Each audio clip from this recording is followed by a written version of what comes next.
Hello বন্ধুরা, welcome to my channel. আজ আমি বানাবো মাটন কারি, খুব ইজি পদ্ধতিতে এবং কার কার প্রিয় সবাই বলো কিন্তু।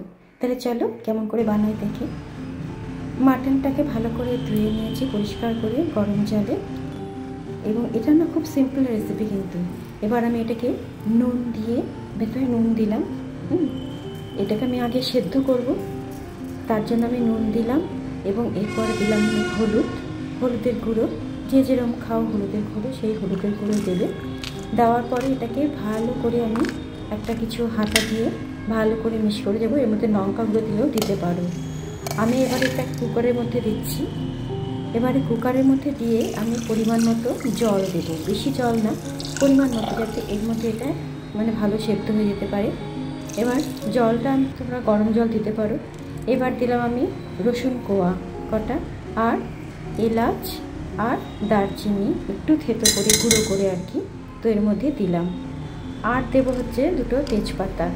ঠিক আছে, এই হয়ে গেল আমার। এটাকে ভালো করে আমি একটা স্পুন দিয়ে নাড়িয়ে নিলাম, জলের সাথে পুরো মশলাগুলো মাটনের সাথে মিশিয়ে নিলাম। এরপরে আমি কুকারটাকে ঢাকা দিয়ে চাপিয়ে দেবো গ্যাসে। এবার আমি গ্যাস জ্বালালাম, গ্যাস জ্বালিয়ে কুকারটাকে বসিয়ে দিলাম। কেউ কুকারে নাও করতে পারো, কিন্তু এটা খুব ইজিতে হয়। সবসময় তো আমরা রেস্টুরেন্টে যেতে পারি না, আর অত মশলাদার খাবারও আমরা খেতে পারি না, তার জন্য খুব ইজি এবং কম তেলে কেমন করে রান্না করতে হয়।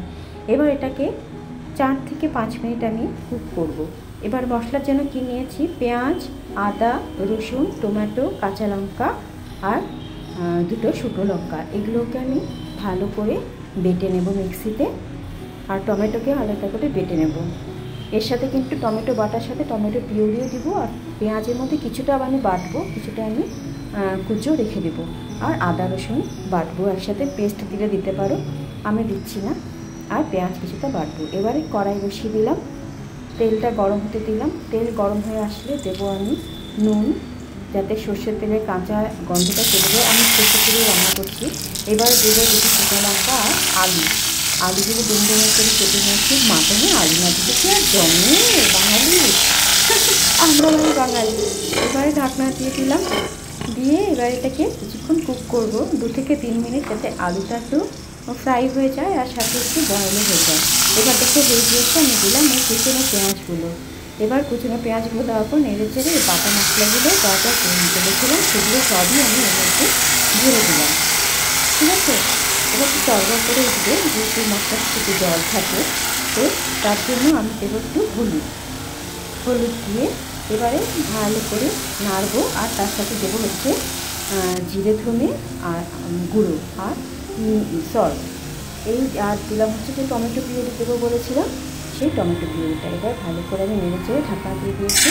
3-4 মিনিটের পরে এই কুক হয়েছে, দেখুন তেলটা ছাড়তে শুরু করছে। আমি তো খুব কম তেলে রান্না করি, তো এবার দিলাম আমি ওই বয়েল হওয়া মাটনটা এর মধ্যে ছেড়ে দিলাম। এবার দিলাম গরম মশলার গুঁড়ো, কেউ লঙ্কা গুঁড়ো দিতে পারে।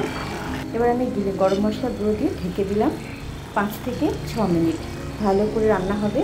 এবার দেখুন হয়ে গিয়েছে, কি সুন্দর হয়েছে দেখুন, খুব ইজি প্রসেসে, দারুণ হয়েছে, খুব টেস্টি হয়েছিল খাবারটা। প্লিজ ভালো লাগলে শেয়ার করবেন, লাইক করবেন।